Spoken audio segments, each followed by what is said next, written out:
विश्वास एक चमत्कार है।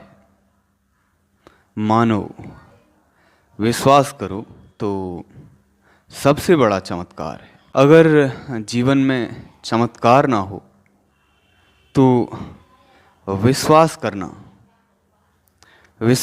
करने से ही पता चलेगा कि विश्वास कितना बड़ा चमत्कार है। विश्वास सिर्फ आस्था का विषय नहीं, आस्था में ही नहीं, चिकित्सा में भी, आस्तिकता में, नास्तिकता में, आयुर्वेद में और भी मानव की आधारभूत और परंपरागत चीज़ों में एक रोगी को अपने वैद्य पे, चिकित्सक पे विश्वास है, चाहे उसे वैद्य के बारे में पता हो या ना हो, दवा के बारे में पता हो या ना हो। और दवा का पता ना होने से बताते हैं कि उसका प्रभाव और भी अधिक रहता है।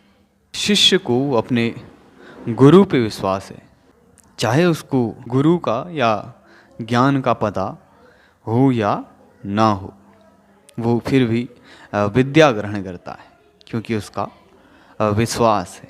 योगी का योग में, तपस्वी का तप में, साधक का साधना में विश्वास है।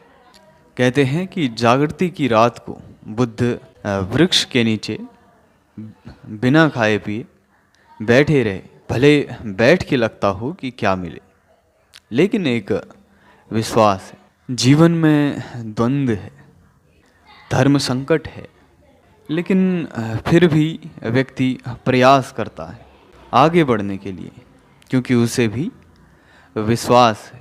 कितनी ही असफलता हाथ लगे, मनुष्य फिर भी प्रयास करता है। मृत्यु निश्चित लगती है क्योंकि छोटे से छोटे जीव जंतुओं को भी मृत्यु आती है, लेकिन फिर भी व्यक्ति जीवन में प्रयास करता है, जीता है, एक खोज करता है इससे पहले कि मृत्यु घटित हो।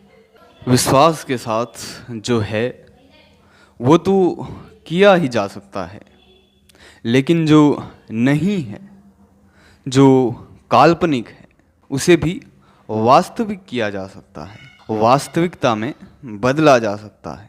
जिसका अस्तित्व नहीं है वो भी अस्तित्व में आ सकता है। लेकिन प्राथमिकता क्या है? सबसे पहले क्या होना चाहिए?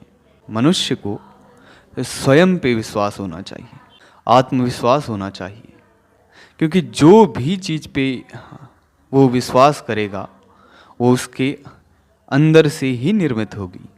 इसलिए आत्मविश्वास होना, स्वयं पे विश्वास होना आवश्यक है, तभी मनुष्य किसी अन्य चीज़ पे विश्वास कर पाएगा। अगर विश्वास है तो जीवन विष में भी वास कर सकता है, कठिन से कठिन परिस्थिति में भी जी सकता है, आगे बढ़ सकता है। पूरे विश्व की जिस पर आस है, चाहे कुछ हो या ना हो, चाहे आधार हो या निराधार हो, जब मृत्यु निश्चित लगती है किसी दुर्घटना या रोग की वजह से, व्यक्ति जीवन खींच लेता है, जीवित हो उठता है। विश्वास के कारण घोर विपत्ति आने पे भी मनुष्य बिना घबराए आगे बढ़ सकता है। कीचड़ में रहकर भी कमल की तरह खिल सकता है, रेगिस्तान में नागफनी और उसके जैसे पौधों की तरह खिल सकता है, उस मरुभूमि से भी जीवन को खींच सकता है। लेकिन विश्वास होना आवश्यक है।